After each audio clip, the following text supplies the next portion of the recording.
Be careful. এটা নিয়ে আর মাতামাতি আর ধ্বংসত্ব আর খারাপ থেকে দূরে সরেন, ভালো কাজ পালে আসেন, আপনার সহযোগিতা করুন। ঢাকাই সিনেমার পরিচিত মুখ মনোয়ার হোসেন ডিপজল। অভিনয়ের পাশাপাশি রাজনীতিতেও বেশ সক্রিয় ঢালিউডের এই অভিনেতা একসময় বিএনপির রাজনীতি করতেন। তবে গত সরকারের আমলে আওয়ামী লীগের হয়েও বিভিন্ন রাজনৈতিক কর্মকাণ্ডে সরব উপস্থিতি ছিল তার। এমনকি দলটির হয়ে জাতীয় নির্বাচনেও অংশ নিতে চেয়েছিলেন। এবার আবার ভোল পাল্টে পোস্টার ছাপিয়েছেন বিএনপির ব্যানারে। ক্যারিয়ারের শুরুতে খল অভিনেতা হয়ে চলচ্চিত্র অভিনয় শুরু করলেও পর্যায়ক্রমে সেখান থেকে সরে এসে দারুণ সব চরিত্রে দুর্দান্ত অভিনয় করে দর্শক হৃদয়ে জায়গা করে নিয়েছেন গুণী এই অভিনেতা। দীর্ঘ ক্যারিয়ারে উপহার দিয়েছেন অসংখ্য সুপারহিট সিনেমা।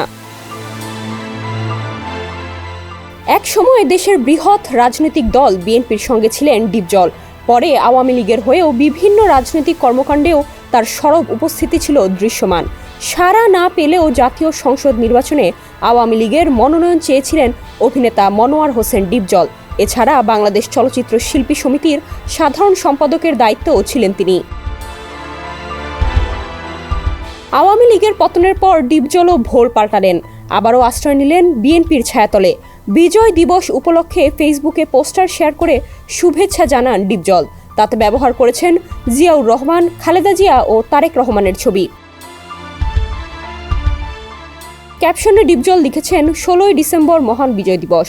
যাদের মহান আত্মত্যাগে আমাদের এই স্বাধীনতা, সেই সব বীর শহীদের প্রতি গভীর শ্রদ্ধাঞ্জলি। লাখো শহীদের রক্তে লেখা বিজয়ের এই ইতিহাস মুক্তির বার্তা নিয়ে বারবার ফিরে আসুক ডিসেম্বর মাসে।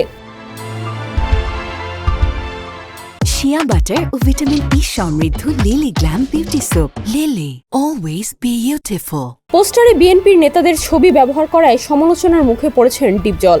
কারণ বিগত সরকারের সময় আওয়ামী লীগের পক্ষে সক্রিয় ভূমিকা পালন করেছেন তিনি।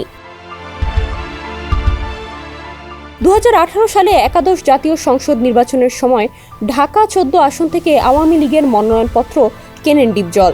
2021 সালেও ঢাকা 14 আসনের উপনির্বাচনে আওয়ামী লীগের মনোনয়নপত্র সংগ্রহ করতে গিয়েছিলেন।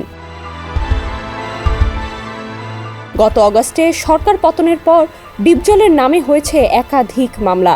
সমালোচকদের অনেকেই বলছেন, মামলা থেকে রেহাই পেতেই ভোল পাল্টাচ্ছেন ডিপজল। তবে ডিপজলের এই দল পাল্টানোর নীতি নতুন কিছু নয়। এর আগে 1994 সালে বিএনপির সমর্থন নিয়ে ঢাকার 9 নম্বর ওয়ার্ডের কাউন্সিলর ছিলেন। পরবর্তী সময়ে আওয়ামী লীগের সরকার ক্ষমতায় এলে নিজেকে আওয়ামী লীগের কর্মী বলে দাবি করেন তিনি। ডেস্ক রিপোর্ট, সমকাল।